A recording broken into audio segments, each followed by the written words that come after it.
तहरीक इंसाफ की हुकूमत के 3 साला दौर में 3 बड़े स्कैंडल तहकीकाती इदारों की तवज्जो के मुंतज़िर रहे।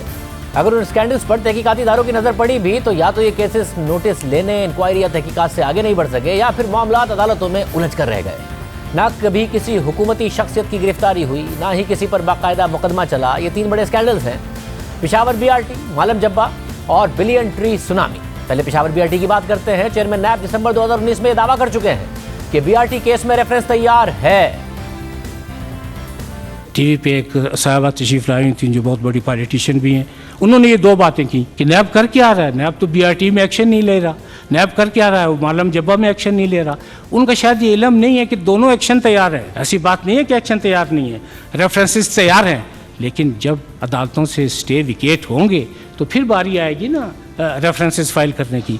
और आप यकीन करें कि ये बारी ज़रूर आएगी, देर आयद दुरुस्त आयद। वो बारी अब तक नहीं आई है, पौने 2 साल होने को आए हैं, ये रेफरेंस अब तक दायर नहीं हुआ है। 5 दिसंबर 2019 को पेशावर हाई कोर्ट के उस वक्त के चीफ जस्टिस वकार अहमद सेठ ने FIA को 45 दिन में तहकीकात मुकम्मल करने का हुक्म दिया था। पेशावर हाई कोर्ट ने BRT प्रोजेक्ट में बद इंतजामी और बगैर किसी मनसूबाबंदी के प्रोजेक्ट शुरू करने पर सवालात उठाए थे। साथ ही आला सियासी और ब्यूरोक्रेटिक शख्सियात में मुबैना गठजोड़ और करप्शन के बारे में भी सवाल किया था। पेशावर हाई कोर्ट के 14 सफ़ात पर मुश्तमिल फैसले में कहा गया था कि मई 2017 में मंसूबे के नामुकम्मल डिज़ाइन और PC1 के डिसफंक्शनल होने के बावजूद 49 अरब रुपए से जायद की लागत से इसकी मंजूरी दी गई, जबकि मंसूबे का डिज़ाइन 2017 की आखिरी तिमाही में मुकम्मल हुआ। मई 2018 में मंसूबे की लागत का दोबारा तखमीना लगाया गया, जो कि 66 अरब रुपए से जायद था, जिसमें एशियन डेवलपमेंट बैंक का 53 अरब रुपए से जायद का कर्जा भी शामिल था। BRT मंसूबा बगैर किसी फिजिबिलिटी रिपोर्ट और बगैर किसी डिज़ाइनिंग के शुरू किया गया, जो कि किसी भी मेगा प्रोजेक्ट के लिए बुनियादी चीज़ें होती हैं। इस मंसूबे के आगाज़ के लिए सूबाई हुकूमत ने प्लानिंग कमीशन के तय करदा पैरामीटर्स की खिलाफ वर्जी की। पेशावर हाईकोर्ट ने मंसूबे की तकमील के लिए दी गई 6 माह की डेडलाइन पर भी सवाल उठाए थे।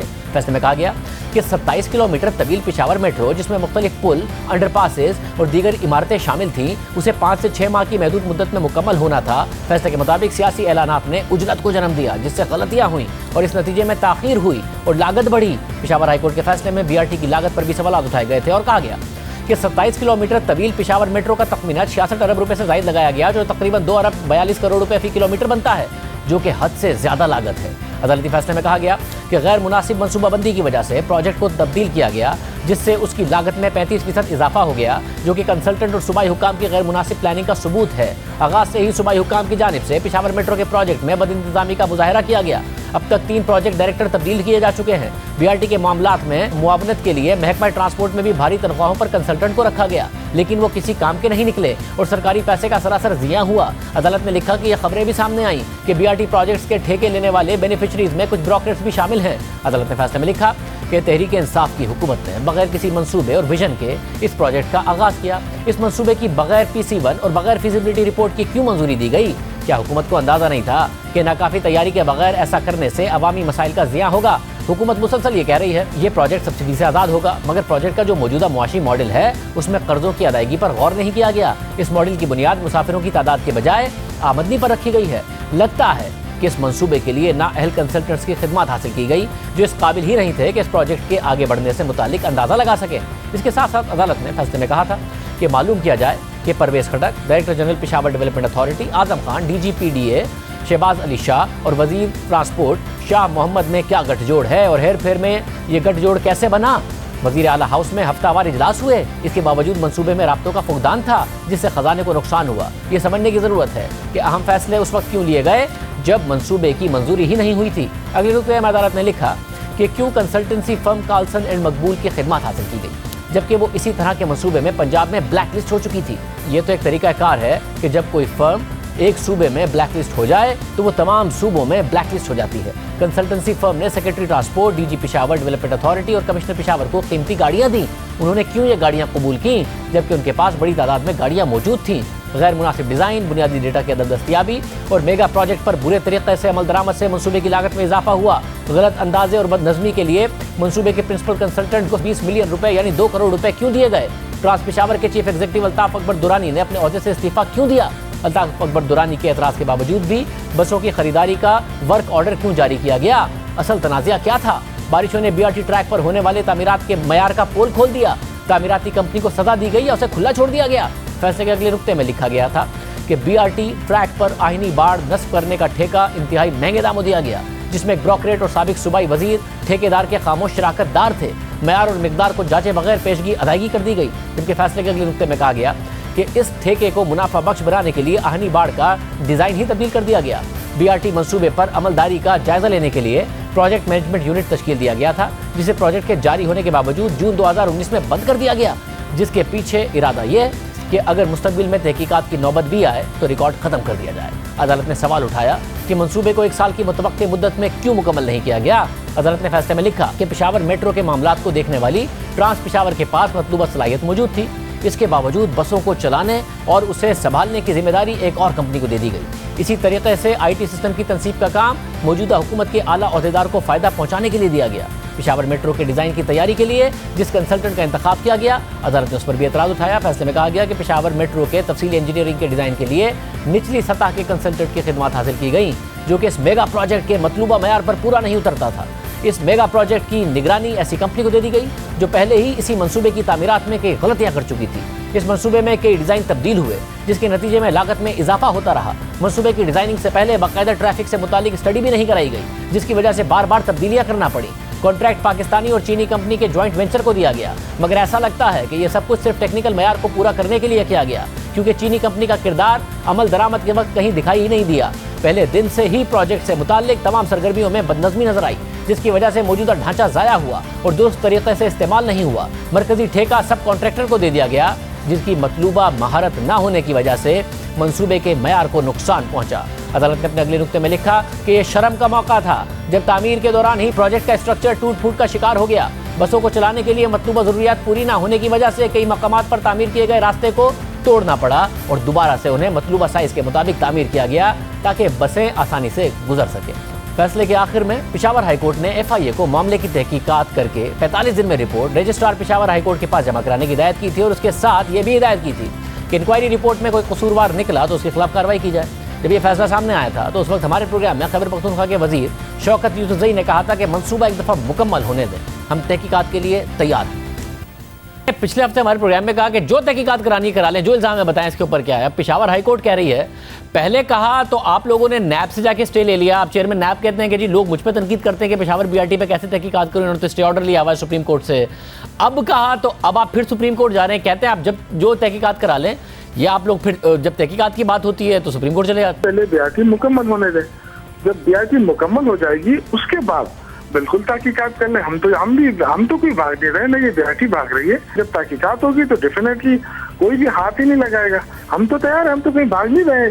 BRT बन जाएगी 2020 के शुरू में बन जाएगी।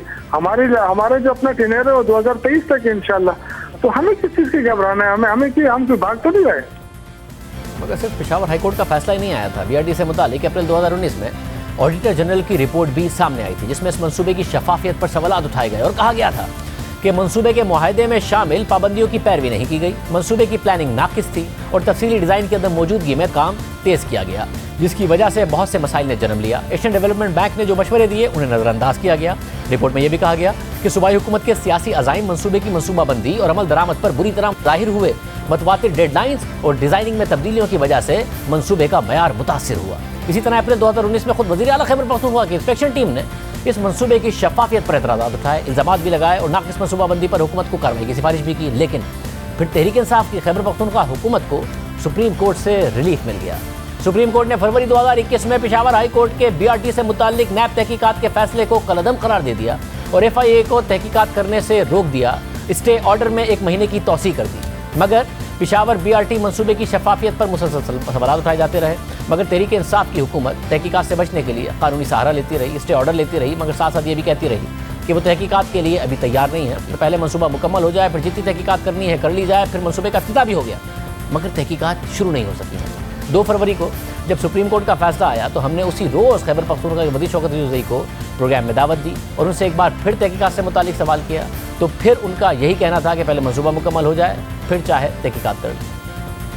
आप कहते थे प्रोजेक्ट मुकम्मल हो जाए, अब शुरू हो गया है, अब तो किसी को तहकीकात करने दें, आप तो तहकीकात के लिए तैयार ही नहीं है। सुप्रीम कोर्ट का फैसला भी आपके हक में आ गया है। ये जो प्रोजेक्ट है हमारा, ये 100% मुकम्मल हो जाए, उसके बाद हमने तो किसी के आगे ना रुकावट डालनी है। हम ये कहते हैं कि इसको अगर आप डिले करेंगे तो इसके अखराजात बढ़ेंगे, कौमी खजाने पे बोझ बढ़ेगा, अवामी मफाद का प्रोजेक्ट है।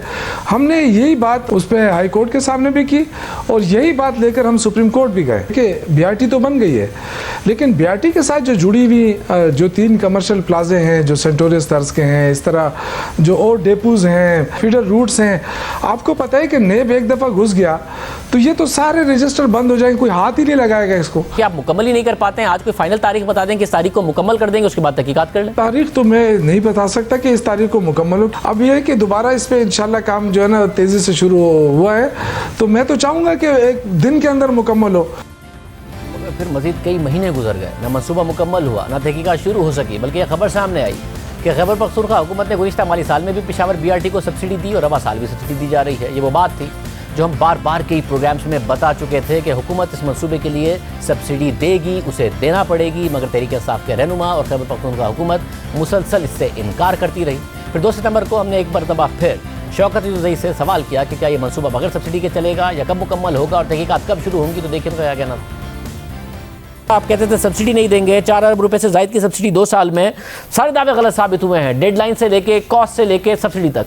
BRT का वो पोर्शन अभी मुकम्मल नहीं है जो जहाँ से इनकम मुतवक्को है, और जो BRT अगर किसी किस्म के उसको सब्सिडी की ज़रूरत पड़ती है तो वहाँ से वो पूरा करेगी। उसमें है कमर्शियल प्लाजे। 1 साल से भी कम में मुकम्मल करने का आपने वादा किया था, नहीं किया। 3 साल बाद चलाई, उसको चलाए हुए भी 1 साल हो गया, गुज़िश्ता साल अगस्त में चलाई थी। तो आप कब मुकम्मल करेंगे इसको, जिसके बाद आपको सब्सिडी नहीं देनी पड़ेगी? क्योंकि सब्सिडी ही मुसलसल दे रहे हैं और आइंदा भी देनी पड़ेगी। काम शुरू है इंशाल्लाह और जल्द आपको खुशखबरी मिलेगी। इस पर बेज़ाब्तियों के बहुत इल्ज़ाम लगे हैं और आप लोग होने नहीं देते कोई तहकीकात, इससे ऑर्डर ले लेते हैं। माजी की हुकूमतों के छोटे बड़े प्रोजेक्ट से लेके तैनातियों तक पर रेफरेंसेस खोले हुए हैं, उन्हें गिरफ्तार कर लिया जाता है। तो अब कम से कम जब चल गई है तो तहकीकात ही होने दीजिए BRT पर। आपको पता है कि ये चीज़ें शुरू हो जाती हैं, कोई फाइल को हाथ भी नहीं लगाता है। तो देखिए हम तो कहीं गए नहीं हैं, सारे लोग यहीं पे हैं। हुकूमत इंशाल्लाह नेक्स्ट हुकूमत भी हमारी है। मगर अब ये सब्सिडी ना देने के दावे ना कीजिएगा दूसरों की मेट्रो पर तनकीद करने के लिए। आपको सब्सिडी देनी इस पर पड़ेगी। हमने माजी में भी कहा था, फिर आपसे कह रहे हैं आपको सब्सिडी देनी पड़ेगी। सर सब्सिडी पर भी चले ना, तो अगर थोड़ी बहुत सब्सिडी देना भी पड़ गया आवाम के लिए तो इससे मेरे ख्याल से कोई महंगा सौदा नहीं होगा, लेकिन आवाम को सहूलत तो मिल जाएगी ना।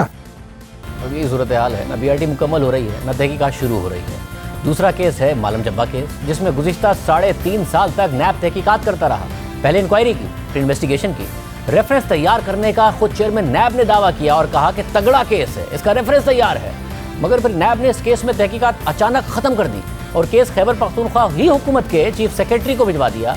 ना कोई एक्शन लिया, ना कोई गिरफ्तारी हुई, बल्कि 3.5 साल बाद नैब ने खैबर पख्तूनख्वा हुकूमत की अपनी कायम की गई कमेटी की रिपोर्ट की बुनियाद पर तहकीकात बंद कर दी और दावा यह किया कि यह कमेटी पेशावर हाई कोर्ट ने कायम की थी।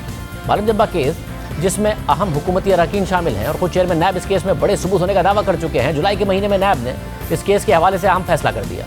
नैब एलामिया के मुताबिक एग्जीक्यूटिव बोर्ड के इजलास में मालम जब्बा केस में सैमसन ग्रुप की तरफ से पेशावर हाई कोर्ट में दायर रिट पटिशन और इस सिलसिले में मौजूद पेशावर हाई कोर्ट के अहकामात की रोशनी में additional chief secretary Khyber Pakhtunkhwa की सरबराही में बनाई गई कमेटी और मुतल्लिका कमेटी की सिफारिशात को मद्देनजर रखते हुए टेंडरिंग प्रोसेस में बाज़ बेज़ाब्तियों की कानून के मुताबिक महकमाना तहकीकात के लिए केस को चीफ सेक्रेटरी को इस कंडीशन के साथ भिजवाने की मंजूरी दी कि मुतल्लिका केस में अगर किसी मौजूद अदालत का हुक्म इम्तिना और कानून के मुताबिक कोई अमर माने हुआ तो मुतल्लिका केस को कानून के मुताबिक मिजाज अथॉरिटी की इजाज़त के बाद देखा जा सकेगा।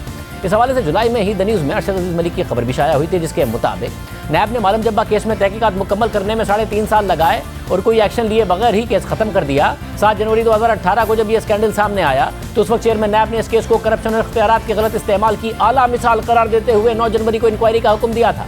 खबर के मुताबिक सूबाई हुकूमत को बेज़ाब्तियों को दूर करने के लिए खासा वक्त दिया गया। नैब की कारकर्दगी पर संजीदा सवालात उठ रहे हैं कि अगर इस केस में कुछ नहीं था तो फिर क्यों 3.5 साल तक इसे ज़ेरे इल्तवा रखा गया। नैब ने अपनी तहकीकात एक एडिशनल चीफ सेक्रेटरी की तहकीकात की रोशनी में बंद कर दी। इस हवाले से 19 मार्च को डॉन अखबार में शाया होने वाली खबर के मुताबिक एडिशनल चीफ सेक्रेटरी की सरबराही में बनने वाली कमेटी की 6 सफ़ात की रिपोर्ट की काबीना से मंजूरी के बाद मालम जब्बा केस में नैब की तहकीकात गैर ज़रूरी हो जाएंगी। खबर के मुताबिक कमेटी इस नतीजे पर पहुंची कि मालम जब्बा में 270 एकड़ ज़मीन का ताल्लुक टूरिज्म डिपार्टमेंट से ही है और बाद नज़र में उसकी रेवेन्यू डिपार्टमेंट में एंट्री में गलती थी। खबर के मुताबिक एक सीनियर हुकूमती एहलकार ने अखबार को बताया कि नैब केस का सबसे अहम नुकता जंगलात की महफूज ज़मीन की गैर कानूनी लीज का था, मगर अब हमारे पास सबूत है कि इस ज़मीन का इन्वायरमेंट डिपार्टमेंट से कोई ताल्लुक ही नहीं। इस हवाले से किया जाने वाला दावा महज गलत एंट्री की बुनियाद पर था। इस सब पर यह इल्ज़ाम लगा कि ब्यूरोक्रेसी को गलतियों की तसहीह का मौका दिया गया और फिर केस ही बंद कर दिया गया। अब हाँ, मामला यह है कि नैब ने दावा किया कि पेशावर हाई कोर्ट के अहकामात की रोशनी में एडिशनल चीफ सेक्रेटरी की सरबराही में कमेटी बनाई गई, मगर हमारे पास मौजूद गुज़िश्ता साल 1 अक्टूबर के पेशावर हाई कोर्ट के फैसले के मुताबिक मालम जब्बा की मज़कूरा ज़मीन की मिल्कियत के तनाज़े के लिए एक बाकायदा कमेटी 25 जून 2018 के ऑर्डर के तहत कायम की जा चुकी है। इसलिए अदालत एडिशनल चीफ सेक्रेटरी को यह हिदायत देती है कि वो फौरी तौर पर अपनी रिपोर्ट खैबर पख्तूनख्वा हुकूमत को जमा कराएं। साथ ही अदालत ने कहा कि यह कंपनी अपना कारोबार जारी रखे और नैब इस हवाले से अपनी इंक्वायरी सरकारी अफसरान और दरख्वास्त गुजार को हिरासा किए बगैर जारी रखे। ना तो अदालत के हुक्म पर कोई कमेटी बनाई गई थी, ना ही अदालत ने नैब को तहकीकात से रोका था, मगर नैब ने खैबर पख्तूनख्वा हुकूमत की कायम की गई कमेटी की रिपोर्ट की बुनियाद पर अपनी तहकीकात ख़त्म कर दी जो उसी हुकूमत के खिलाफ थी और मामला खैबर पख्तूनख्वा हुकूमत ही के सुपुर्द कर दिया। फिर एक अहम पेशरफ सामने आई।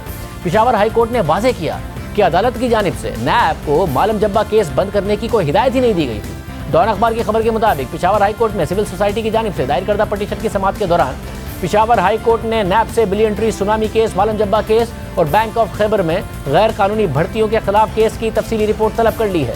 2 रुकनी बेंच ने यह ऑब्जर्वेशन भी दी है कि पिछली किसी समाअत में अदालत ने नैब को मालम जब्बा केस की तहकीकात जारी रखने की हिदायत दी थी, मगर नैब ने उन हिदायत को केस की तहकीकात मजीद जारी न रखने के तौर पर ले लिया। समाअत के दौरान सिविल सोसाइटी के वकील ने कहा कि नैब चेयरमैन ने ऐलान किया था कि मालम जब्बा केस का रेफरेंस तैयार है और दिसंबर 2019 से पहले दायर किया जाएगा, मगर ऐसा नहीं हुआ।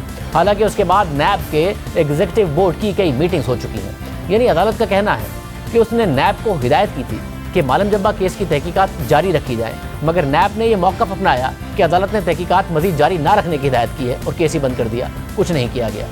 जस्टिस रूहुल अमीन और जस्टिस मुसर्रत हिलाली पर मुश्तमिल ये 2 रुकनी बेंच ने नैब से तीनों केसेस की पेशरफ रिपोर्ट तलब कर ली, जो अगली समाअत यानी 5 अक्टूबर से पहले पेश करनी होगी। पेशावर हाई कोर्ट की इस समाअत पर बात करने के लिए हमने नैब तर्जुमान से रब्ता किया था, मगर उन्होंने कोई जवाब नहीं दिया था। 3.5 साल तक नैब इस हवाले से बड़े बड़े दावे करता रहा। कुछ चेयरमैन नैब ने कहा कि मालम जब्बा और BRT में रेफरेंस तैयार है। कल एक टीवी पे एक साहबा तशरीफ लाई थी जो बहुत बड़ी पॉलिटिशियन भी हैं, उन्होंने ये 2 बातें की कि नैब कर क्या रहा है, नैब तो BRT में एक्शन नहीं ले रहा, नैब कर क्या रहा है, वो मालम जब्बा में एक्शन नहीं ले रहा। उनका शायद ये इल्म नहीं है कि दोनों एक्शन तैयार है। ऐसी बात नहीं है कि एक्शन तैयार नहीं है, रेफरेंसेस तैयार हैं, लेकिन जब अदालतों से स्टे विकेट होंगे तो फिर बारी आएगी ना रेफरेंसेस फाइल करने की। और आप यकीन करें कि ये बारी ज़रूर आएगी, देर आयद दुरुस्त आयद।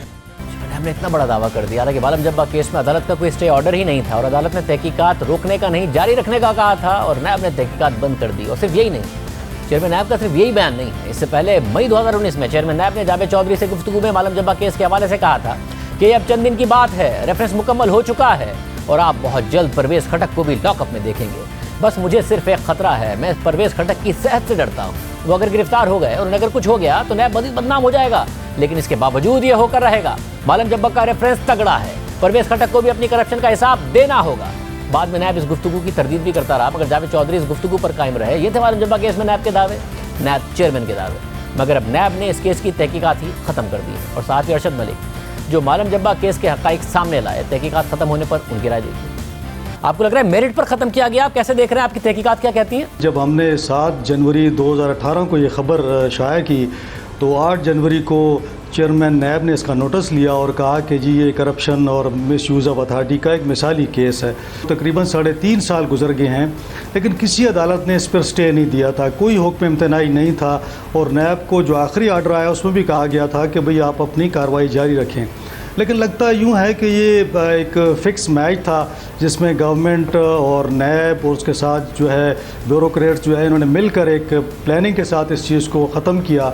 3.5 साल में बहुत सारे जो केसेस हैं आप देखें तो इंक्वायरी की स्टेज पर लोगों को अरेस्ट किया गया, इवन CV की स्टेज पर अरेस्ट किया गया, लेकिन ये इन्वेस्टिगेशन में 3-3.5 साल केस रहा, लेकिन इस पर कोई कार्रवाई नहीं हुई। ब्यूरोक्रेट्स ही खुद बैठ कर इसको हल करते हैं और अदालत भी कहती है कि ठीक है आप खुद हल करके आ जाएं और नैब उसी फैसले को बरकरार रखती है। नैब कह रही है कि कोई ऐसी चीज़ नहीं मिली, हालांकि चेयरमैन नैब हैं उन्होंने ख़ुद इसको तस्लीम किया था कि इसके रेफरेंस तैयार हैं और हम बहुत जल्द इसको रेफरेंसेस इनके ख़िलाफ़ दायर करने वाले हैं। इसमें कोई एक्शन नहीं लिया जाता बल्कि सूबाई हुकूमत को ही दोबारा केस भेज दिया गया है। जबकि अवार्ड का जो मामला है वो भी अपनी जगह मुतनाज़ा है। तो मैं समझता हूँ कि हर तरफ से कोशिश की गई है कि किसी तरीके से कुछ लोगों को इसमें बचाया जाए, और मेरा ख्याल में कि नैब इसमें कामयाब रहा है। जब नैब ने ये केस बंद किया तो हमने नैब तर्जुमान से इस केस के बारे में सवाल किया था, मगर उन्होंने जवाब नहीं दिया था। बहरहाल अब पेशावर हाई कोर्ट ने कह दिया है कि अदालत ने नैब को मालम जब्बा केस की तहकीकात जारी रखने की हिदायत की थी। अदालत ने अब इस केस की पेशरफ रिपोर्ट भी तलब कर ली है, मगर अहम बात यह है कि नैब पहले ही मालम जब्बा केस को बंद कर चुका है। देखते हैं अदालत को क्या जवाब देता है। और तीसरा केस है billion tree tsunami.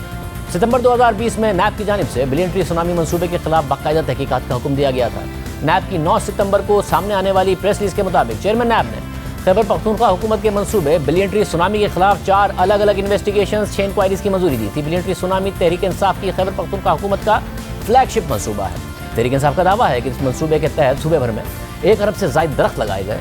Billion tree tsunami मंसूबे पर संगीन बेज़ाबगियों के इल्ज़ामात भी लगाए गए, जिस पर नैब खैबर पख्तूनख्वा ने अप्रैल 2018 में तहकीकात शुरू की। तहकीकात के बाद 1 जनवरी 2020 को नैब हेडक्वार्टर को रिपोर्ट भेजी गई, जिसमें बताया गया कि इंक्वायरी में 462 मिलियन रुपए के नुकसान की निशानदेही हुई है, इसलिए इंक्वायरी को 4 इन्वेस्टिगेशंस में तब्दील किया जाए। जनवरी में नैब केपी ने इंक्वायरी को इन्वेस्टिगेशन में तब्दील करने की सिफारिश की थी, जिस पर 9 माह बाद चेयरमैन नैब ने बेज़ाब्तियों के खिलाफ इन्वेस्टिगेशंस और इंक्वायरीज की मंजूरी दी थी। दूसरी जानिब तहरीक इंसाफ की खैबर पख्तूनख्वा हुकूमत भी इस मामले की तहकीकात करा चुकी है। तहकीकात के बाद सूबाई हुकूमत ने बेज़ाब्तियों का एतराफ़ भी किया, जिम्मेदारों के खिलाफ कार्रवाई भी की। महकमा जंगलात के 20 अफसरान और एहलकारों को जुर्माने और सजाएं भी दी। मगर इससे पहले 7 फरवरी 2018 को द न्यूज़ और जंग में अरशद अजीज़ मलिक की खबर शाया हुई थी। खबर में खैबर पख्तूनख्वा हुकूमत के बिलियन ट्री सुनामी प्रोजेक्ट में संगीन बेज़ाब्तियों को रिपोर्ट किया गया था। साथ ही मंसूबे की शफाफियत से मुतालिक भी सवाल उठाए गए थे। कई अहम शख्सियात पर करीबी लोगों को नवाजने के इल्जाम लगाए गए थे, जबकि 1 अरब से ज़ायद दरख्त लगाने के तहरीक इंसाफ के दावों से मुतालिक अहम हक़ाइक़ भी सामने लाए गए थे। अरशद अजीज़ मलिक की फरवरी 2018 की खबर के मुताबिक 12.5 अरब रुपए के प्रोजेक्ट में नर्सरी के इंतखाब, पौधों की खरीदारी, तकसीम और शजरकारी के हवाले से बेकायदगियों और बेज़ाब्तियों का इंकिशाफ हुआ है। सारे अमल की निगरानी महकमा जंगलात का निचले ग्रेड का स्टाफ करता रहा, जिसने मामलात को मशकूक बना दिया है। 300 से ज़ायद एहलकारों को करप्शन, बदउनवानी, बेकायदगियों के बाइस मुअत्तिल और बरतरफ भी किया गया। खबर में मज़ीद लिखा था कि पौधों की खरीदारी के लिए टेंडर जारी नहीं किया गया, कम कीमत के पौधे महंगे दामों खरीदे गए। 1 अरब 18 करोड़ पौधे लगाए जाने के हुकूमती दावों के बारे में खबर में लिखा है कि सेक्रेटरी जनरल नज़र शाह ने बताया है कि उन्होंने कभी भी 1 अरब 18 करोड़ पौधे लगाने का दावा नहीं किया।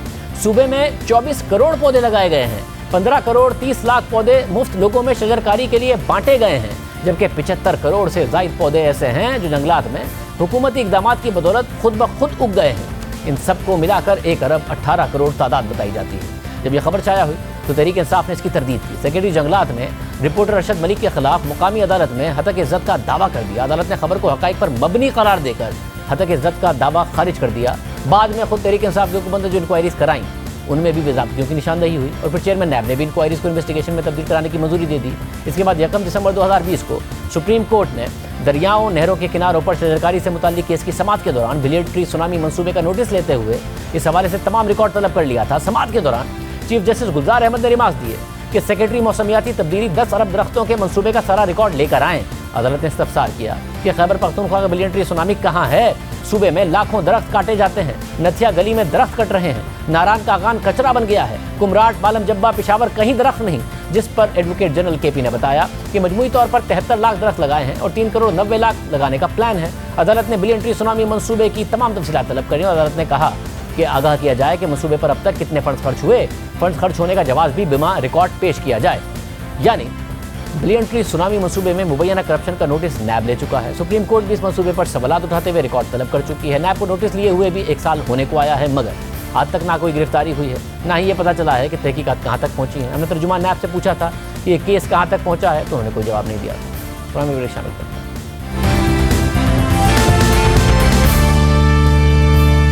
गुज़िश्ता साल जून में मुल्क में तेल का बहरान आया। पूरी दुनिया में तेल की कीमतों में रिकॉर्ड कमी आई। कई ममालिक ने सूरत हाल से फ़ायदा उठाया और अपने तेल के ज़खायर बनाए, मगर पाकिस्तान में मौके से फ़ायदा उठाना तो दूर की बात है, ना अहली की वजह से तेल की ही कमी पैदा हो गई, बहरान पैदा हो गया। दुनिया में तेल ही तेल था, खरीदार नहीं थे। पाकिस्तान में खरीदार थे, तेल नहीं था। फिर हुकूमत ने तेल बहरान की तहकीकात का हुक्म दिया और फिर उन तहकीकात के बाद वज़ीर आज़म के मुआविन ख़ुसूसी नदीम बाबर को ओहदे से हटा दिया गया और FIA को 90 दिन में मज़ीद तहकीकात का हुक्म दिया गया। FIA को मैंडेट दिया जा रहा है कि फोरेंसिक इन्वेस्टिगेशन करें, 90 दिन के अंदर अपनी रिपोर्ट मुकम्मल करें, जिसकी बुनियाद के ऊपर फिर आगे इसके प्रोसिक्यूशन का काम शुरू किया जा सके। फोरेंसिक इन्वेस्टिगेशन का हिस्सा ये भी बनाना है कि वो सरकारी लोग कौन थे जिन्होंने मुआवनत की और उसके शराकतदार बने। वज़ीर आज़म ने नदीम बाबर साहब, उनको हिदायत दी है कि वो अपने कलमदान से स्टेप डाउन कर जाएं।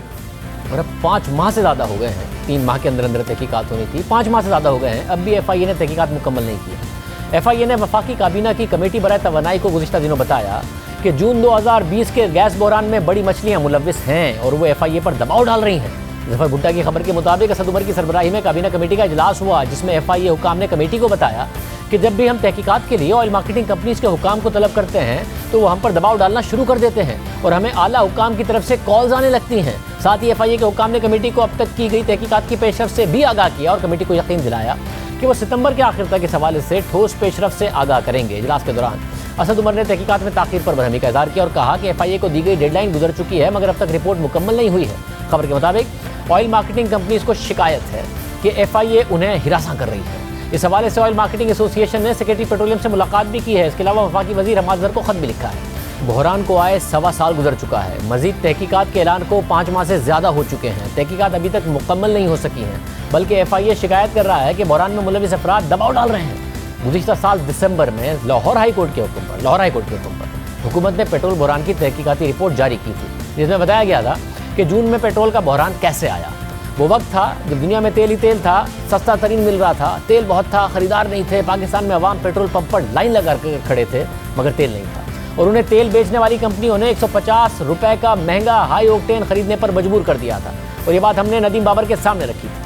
पूरा पैटर्न नज़र आ रहा था पिछले 8-10 दिन में, और जो मीडिया पर रिपोर्ट हो रहा था, सोशल मीडिया पर नज़र आ रहा था कि शॉर्टेज पैदा हो रही है और जो इस वक्त पेट्रोल पंप्स हैं वो हाई ऑक्टेन महंगा बेच रहे हैं। और अगर कोई नॉर्मल पेट्रोल लेने भी आए तो उसको कहते हैं कि जी नॉर्मल पेट्रोल तो नहीं है, हाई ऑक्टेन डलवाना है तो डलवा लो, और हाई ऑक्टेन डाल रहे हैं। उसमें मसला ये कि वो ठीक है, हाई ऑक्टेन एक डीरेगुलेटेड प्रोडक्ट है। जब आपने पेट्रोल सस्ता किया तो उन्होंने वो महंगा रखा, वो महंगा रख सकते हैं, मगर डीरेगुलेट किया जाता है कंपटीशन के लिए, कार्टेलाइजेशन के लिए नहीं। और कार्टेलाइजेशन से बचाना आवाम को हुकूमत का काम है, आप लोगों ने नहीं बचाया।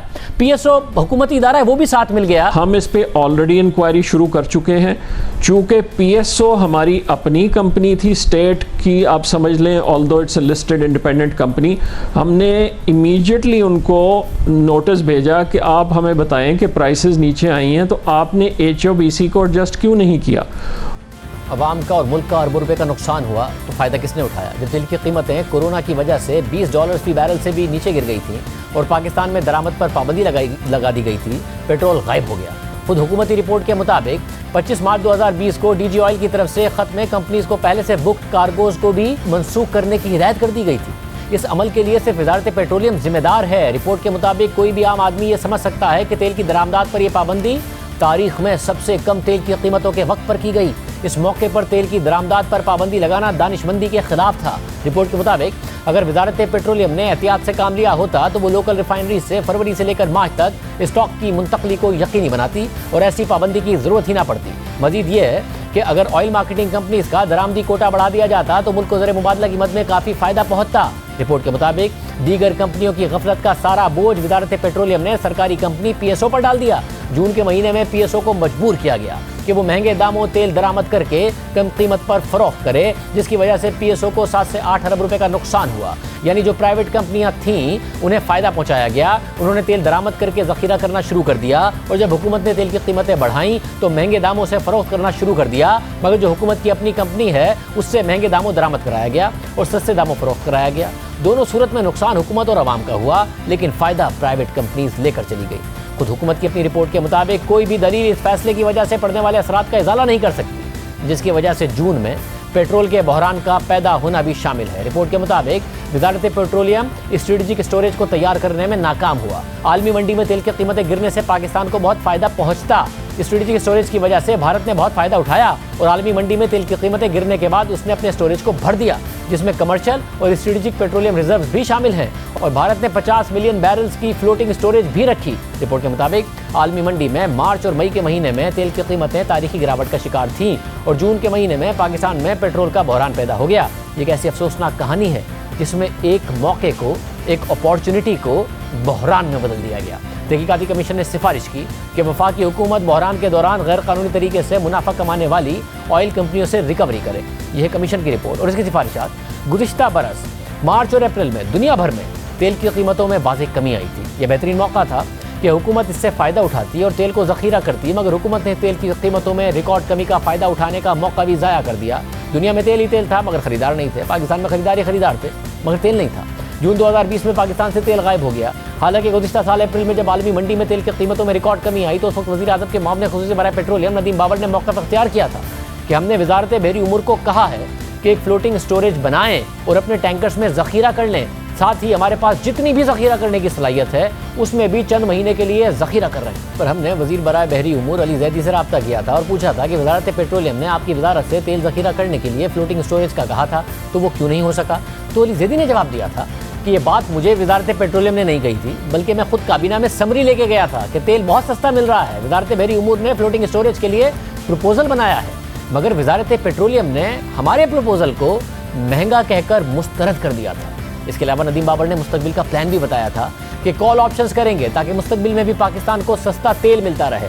पूरा प्लान बना लिया है और मिनिस्ट्री ऑफ फाइनेंस को दे दिया है ताकि पाकिस्तान को मुस्तकबिल में भी सस्ता तेल मिलता रहे। मगर पाकिस्तान ने कुछ ज़ख़ीरा नहीं किया और फिर जब तेल की कीमतें बढ़ीं तो नदीम बाबर ने खुद बताया कि सारे सौदे बढ़ती हुई कीमतों पर ही किए गए, कुछ ज़ख़ीरा नहीं किया, जिसकी वजह से पाकिस्तान में कीमतें बढ़ाई जा रही हैं। 18 मई को PSO ने $21 बैरल के हिसाब से तेल का कार्गो खरीदा। 28 मई को ये बढ़ के $31.27 हो चुकी थी और 20 जून को ये $44.54 थी। अब इस तनाजुर में मैं आपको जो इंक्रीज़ हुआ है 25 रुपये का पेट्रोल में और 21 रुपये का डीजल में, उसको शामिल करने के बाद पेट्रोल की प्राइस हमारी इस वक्त 100 रुपये है। पाकिस्तान में तेल की कमी हो गई। पाकिस्तान के पास 20 दिन का भी ज़ख़ीरा नहीं था। यहाँ तक कि सरकारी कंपनी PSO के पास भी महज 18 दिन का स्टॉक रहा और फिर जून में दरामद बढ़ाई गई, मगर क्योंकि इस अमल का फौरी एहतसाब नहीं हुआ तो इससे भी बदतर सूरत हाल और अरबों रुपए का नुकसान कुछ माह बाद LNG की दरामद में किया गया। शौकत तरीन साहब ने भी तस्लीम किया कि पिछले साल मौका ज़ाया किया गया।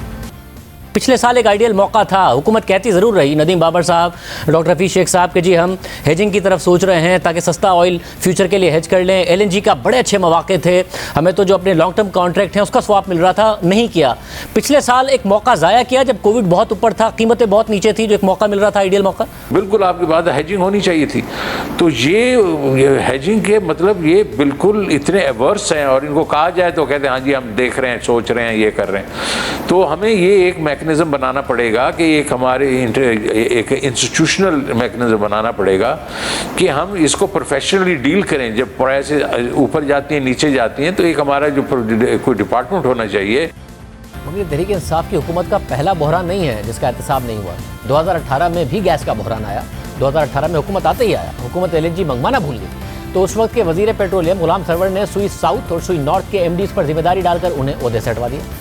आपने जिम्मेदारी 2 MDs पर डाली है। अगर सुई नॉर्थ का MD PSO को कहकर अपने तय ये फैसला करके कि इतनी LNG की डिमांड होगी, अगर PSO को कहकर गैस मंगा ले और आपके पावर प्लांट्स उस गैस को ना इस्तेमाल करें तो वो PSO को पैसे कैसे देगा? 35 अरब रुपए का पहले ही LNG का, सिर्फ LNG का सर्कुलर डेट है, 1400 अरब रुपए अलग हैं। उसके बाद आपके पावर प्लांट्स ना यूज करें तो पावर प्लांट्स ने डिमांड बतानी थी ना, आपके पावर डिवीजन ने डिमांड बतानी थी। जो डिमांड उन्होंने पुट की वो डिमांड उसके मुताबिक वो पूरी ले नहीं सके। ये नवंबर में बिल्कुल ठीक बात, लेकिन दिसंबर की जो उनकी डिमांड थी वो हम क्यों नहीं दे सके? जो लोग ये कंपनी चला रहे हैं ये सारी जिम्मेदारी इन लोगों की है। गुलाम सरवर साहब, आप और उमर अयूब साहब सितंबर में, अक्टूबर में या नवंबर में मिलके बैठे या आपने पावर कंपनीज को मिलके बिठाया एक साथ कि हमें दिसंबर में कितनी डिमांड चाहिए होगी, क्योंकि सर्दी होगी, क्योंकि शॉर्टेज होगी, और हम SNGPL के MD को कह दें कि उसने इंपोर्ट करना है? कोई एक रिटन ऑर्डर मौजूद है आपका? शाहजेब 28 नवंबर 5 दिसंबर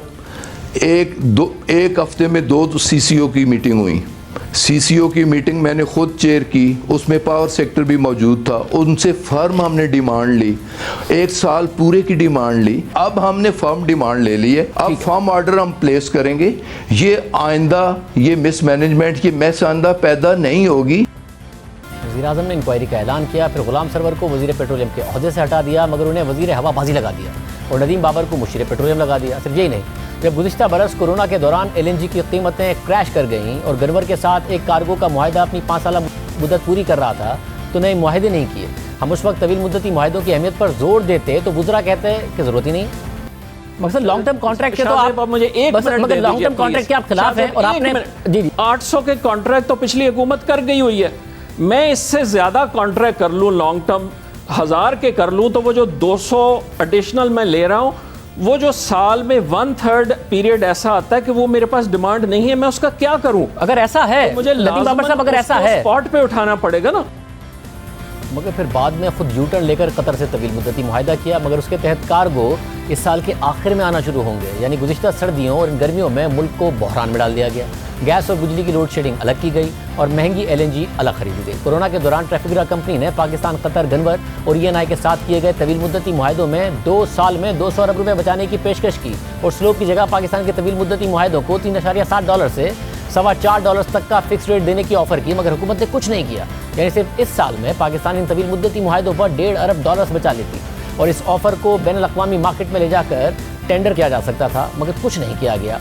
पिछले साल भी गलत बयानी की और इस साल भी गलत बयानी की जा रही है, मगर वज़ीर आज़म एहतसाब नहीं कर रहे हैं, तो ये गलतियाँ बार बार हो रही हैं। गुज़िश्ता बरस की हमारी तहकीकात की ऑडिटर जनरल की रिपोर्ट ने तस्दीक कर दी और बताया कि सिर्फ दिसंबर 2020 के लिए ताख़ीर से टेंडर करने की वजह से 7.7 अरब रुपये का नुकसान हुआ।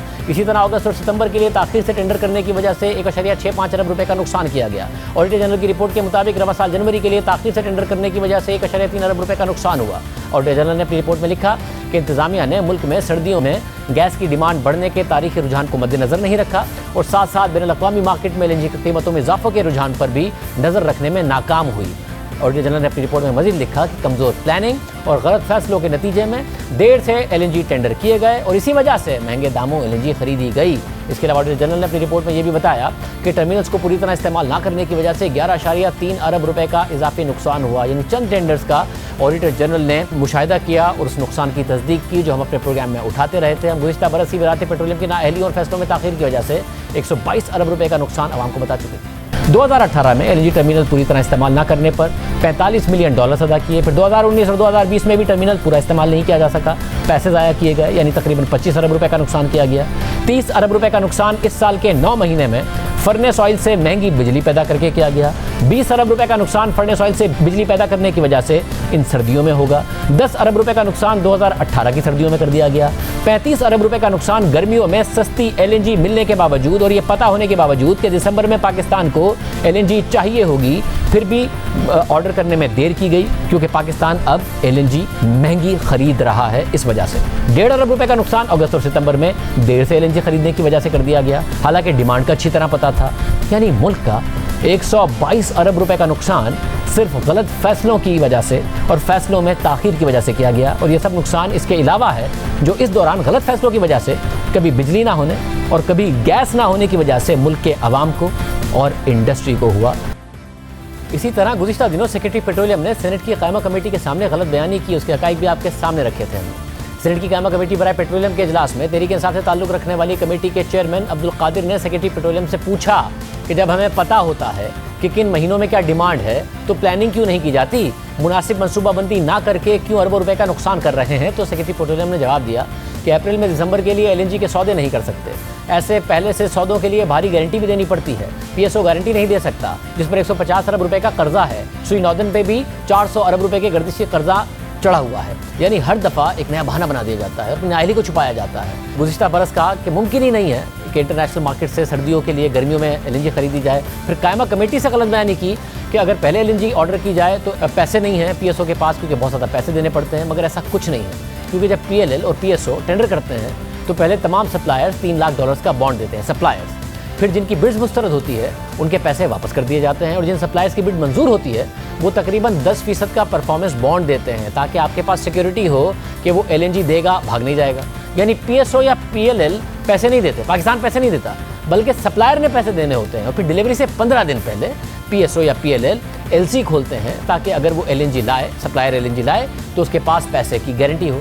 यानी दिसंबर के लिए LNG अप्रैल में खरीदें या नवंबर में जाकर खरीदें या फिर अक्टूबर में जाकर खरीदें, हुकूमत ने अदायगी 15 दिन पहले ही करनी है। आपके सामने स्क्रीन पर खुद अक्टूबर नवंबर का टेंडर मौजूद है और इस डॉक्यूमेंट में लिखा है कि LNG का खरीदार या डिलीवरी से 15 दिन पहले या कार्गो लोडिंग से 3 दिन पहले कार्गो की रकम की अदायगी करेगा। मगर इतनी बड़ी गलत बयानी सेनेट की कायमा कमेटी के सामने सेक्रेटरी पेट्रोलियम ने कर दी है और हुकूमत हर बार एक नए बहाने के साथ अपनी गफलत और कोताहियों को छुपाती रहती है, मगर मुल्क का अरबों रुपये का नुकसान होता रहता है।